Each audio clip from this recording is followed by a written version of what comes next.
Hello and welcome to part 4 of our continuing gravity experiments using the Cavendish Experiment.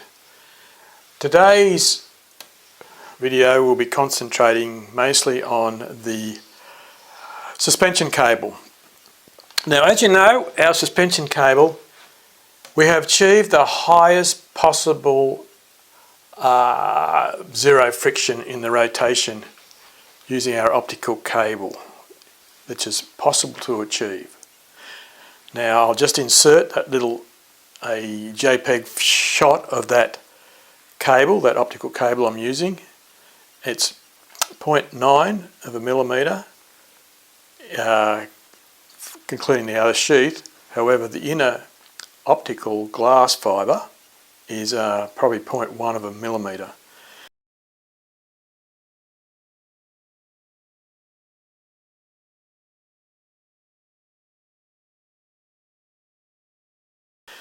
So, in other words, our pendulum or our plumb bob is suspended on a 0.1 millimetre glass fibre, which allows it to rotate almost frictionless in the first 2 or 3 millimetres of the swing. I would consider frictionless and unmeasurable. I'll make that point pretty clear. It is unmeasurable.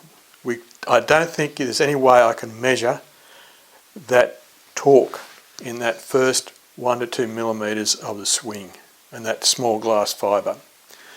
So what we've done now, we've effectively eliminated the torque value of the Cavendish experiment. A very, very controversial subject when we talk about this Cavendish experiment with the horizontal pendulum, which we'll be getting into later on. That's what we want to try and progress towards. Right now, all our experiments are with the vertical pendulum, which I believe is the true measurement of the gravity experiment, and the horizontal pendulum, as what Cavendish had constructed, is not the true measurement for gravity. That little snippet I inserted, as you know, I have doubts whether he was actually measuring gravity or he's actually measuring the spin of the Earth, or there's too much inconsistencies with that experiment. However, we must continue on with reproduce this experiment as possible. So what we've done is we've gone back to the plane pendulum number 4 with the magnetic insertion.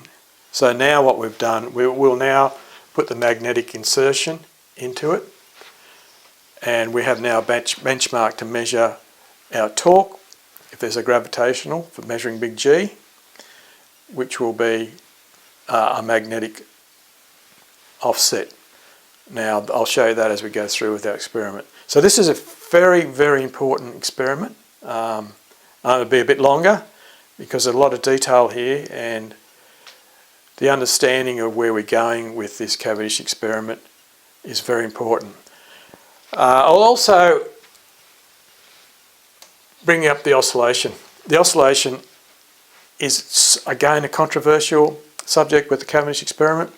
This slight oscillation, there's argument whether if there's oscillation, the experiment is invalid. And I agree with that. So again, if there's any oscillation, why are we not bothering to measure? There's a inconsistency, and which can only happen on a flat Earth. You will not get the oscillation. So the pendulum or the plumb bob should be perfectly still on a rotating Earth. As you want to go back to that little insert I put just before part 4. We can talk about noise. We can talk about noise as the Earth, we're measuring minute deflections here. The pendulum that I have constructed, or this plumb bob, has got to be I don't think anyone has gone this far with the technology, mounting lasers and etc., etc. So perhaps they have, but which begs the question, why haven't they? Like our large learning institutes. Now, seriously, MIT in America, the most prestigious physics and learning institution in the world, haven't put a laser in a pendulum or a plumb bob.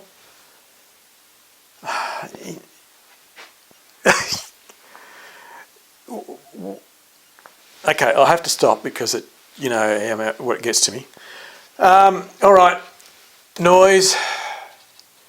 Yes, there's noise in this thing. We have to eliminate. Any swing has to be removed.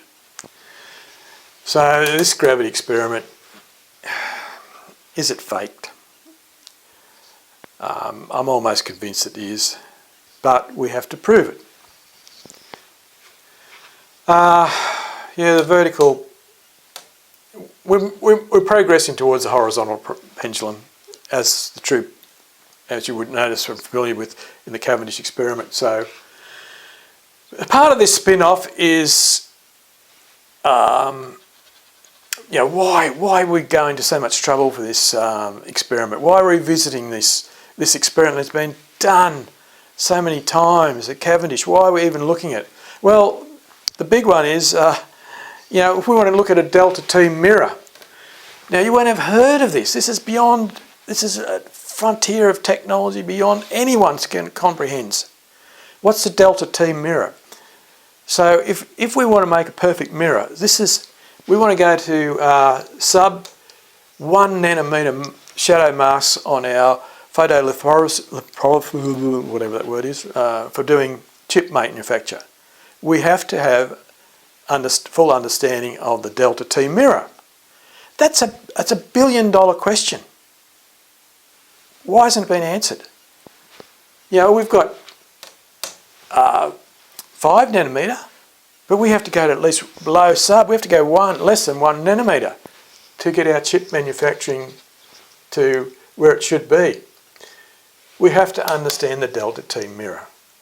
And we have to understand this. It all comes back to these two experiments, the Foucault's pendulum experiment and the gravity. Have we understood gravity? Do we understand gravity fully? So here we go. Now we'll go and we'll set up our pendulum again to show you our deflections, and stand by. Let's go to that. Okay, so here we are upstairs now with our clean pendulum number 4, and I'm about to insert the magnetic biasing device. Alright, just quickly for those people, here's my clock. It's about 4 o'clock, that's 1600 hours. Pendulum.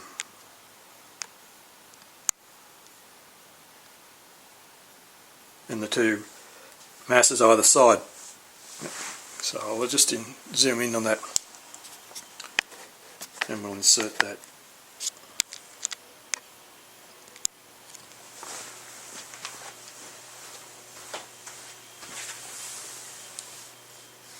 This tubular magnet, it should be familiar with if you've watched that clean pendulum number 4 experiment. Now the pendulum will obviously stabilise to the north direction, somewhere north, and we'll come back. In fact, I am going to go out for dinner because this thing takes forever and my house is sort of out of action.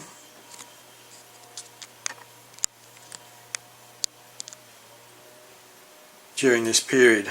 So what I do is I'll probably come back about 2000 hours tonight, and this pendulum may have stopped oscillating and swinging, but it's a very still day today, and there's virtually no wind outside. Perfect opportunity. So when I come back tonight at 2000, hopefully this thing will have stopped and we can do our experiment, see what's happening, do some measurements. So see you at 2000 hours. So here we are at 2030. Undetectable movement in the pendulum at this end.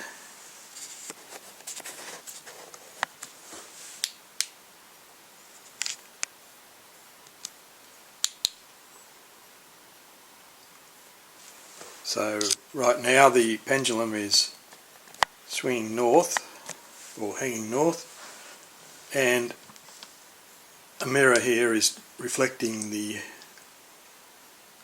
laser to the far wall.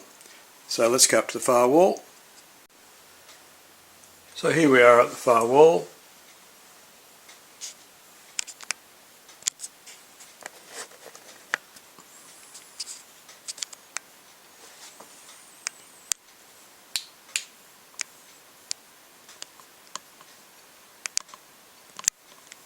Trying to get this thing to focus, but not much light.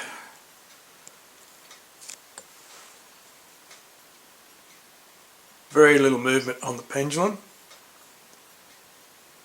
Now you have to remember, because of the reflection from the mirror, that deviation is halved. So I'll go to the far end, the other end now, and move the bricks closer to the pendulum.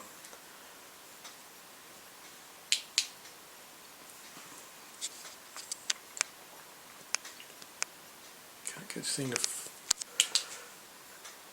I'll have to put up with that. Walking down to the pendulum now, walking down.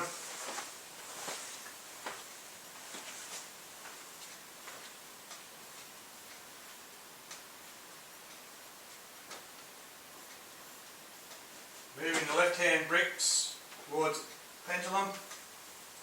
Starting now.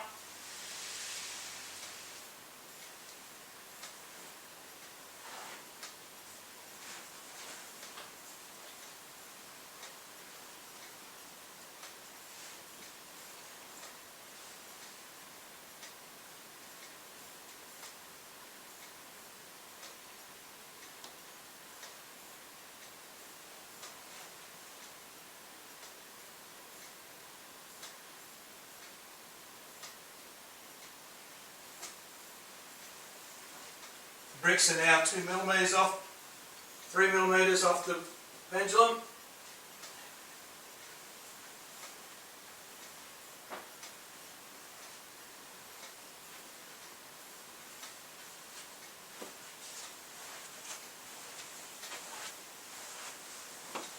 Alright, so our swing's gone amplified.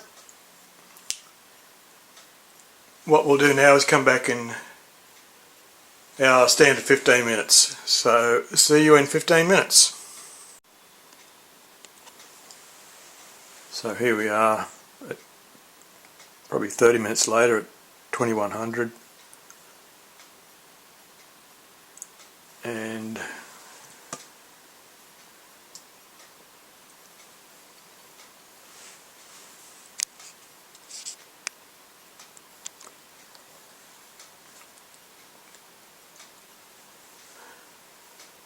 obviously this swing has settled down.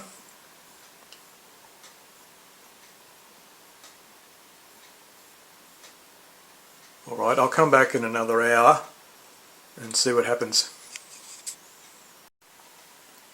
Okay, so here we are at 21:30, and the results are looking outstanding.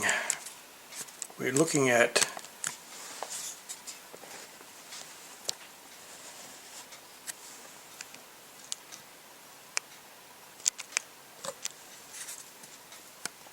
that is, to me, is almost stopped.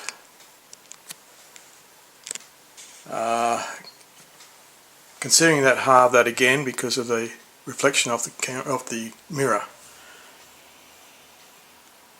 Alright, our temperature is 30 degrees and our humidity is 76.5.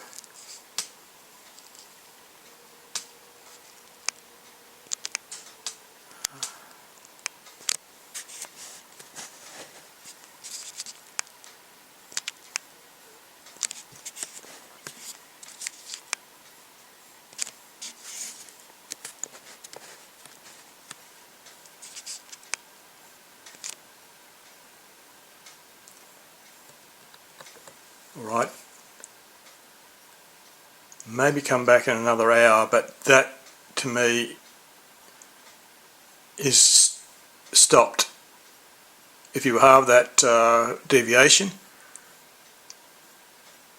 the rest would be noise. The air temperature here is inside is 30 degrees. It's about 20 something outside, so we've got a fair bit of air pressure inside still. Positive air pressure. There is absolutely no wind outside. It's just one of those nights where you just can't miss for this experiment. The house is as stable as a rock, and there's no, I can't hear any creaking. You know, this is a wooden frame at the top story. The bottom story is double brick. So I am very impressed with these results. Alright, perhaps come back in another hour. 2300, temperature 30 degrees still.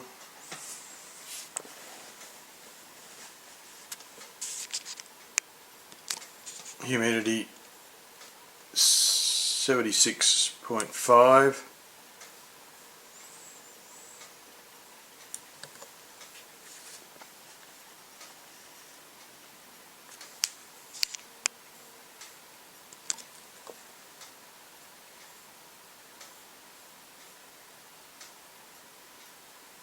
Oscillations appear to be about the same.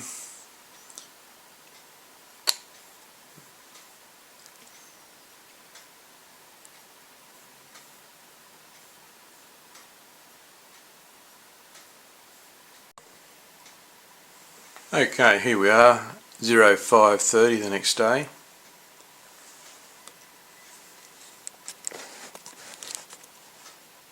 Our temperature is 30 degrees and our humidity has not changed.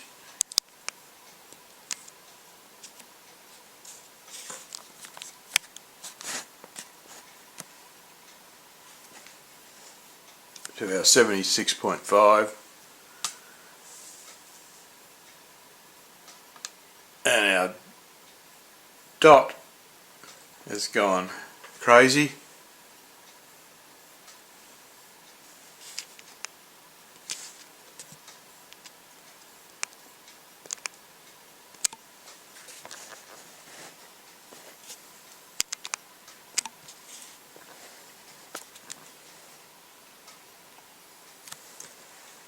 And the reason for that is our plumb bob during the night has closed the gap, the 3mm gap, and is now touching the bricks. So we'll give it a bit longer and see if within the next few hours it releases from the bricks. So something has moved during the night. Perhaps the house moved.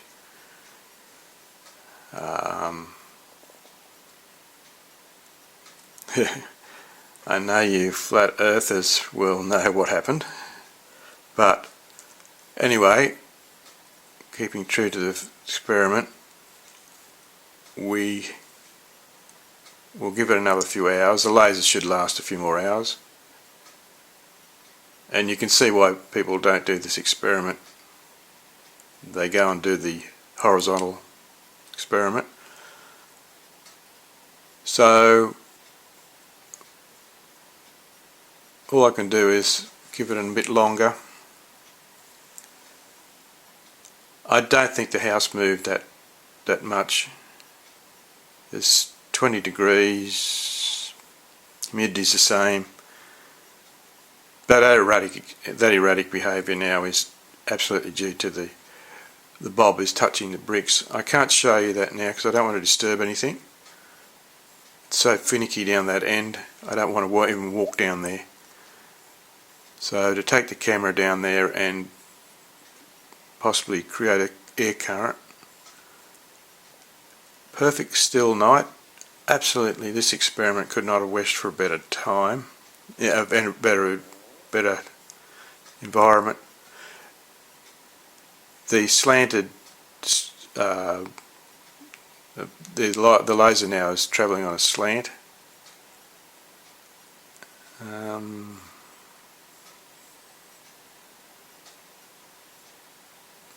Alright, what we do is come back and have a look later on to see how if the bob actually released from the bricks.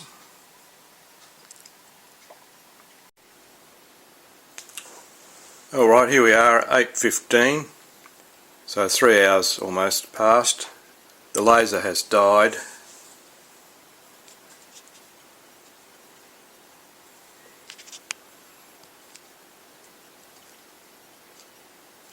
However, we can clearly see the plumb bob is touching the bricks, so it has moved around.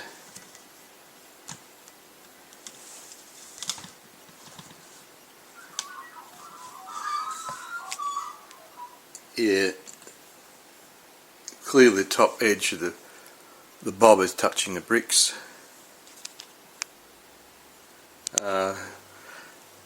I don't think it makes much difference if the laser is active or not. I'll just pull the bricks away and you should see that bob move. If I carefully move that, pull that back.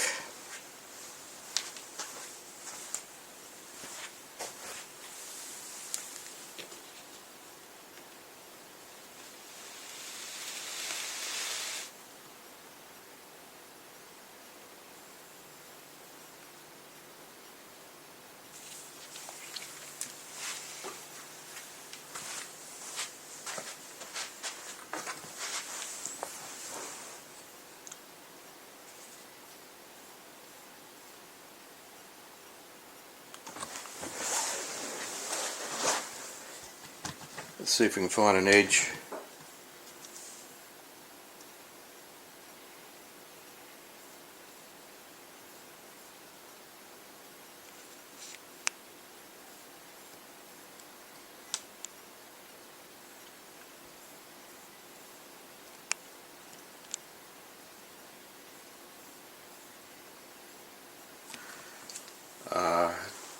Anyway, it would be without the laser you wouldn't be able to detect in those light movements. From the eye you can't see that it moved. That's why we have the laser. Alright, pity the laser failed, but I think we have enough information now. Our main objective was to see if we could steady the bob, and this experiment clearly showed that. We can now almost eliminate any sway movement using the magnetic. So we'll now progress to the more conventional Cavendish experiment using the horizontal pendulum. Alright, thanks for watching. See you in the next experiment.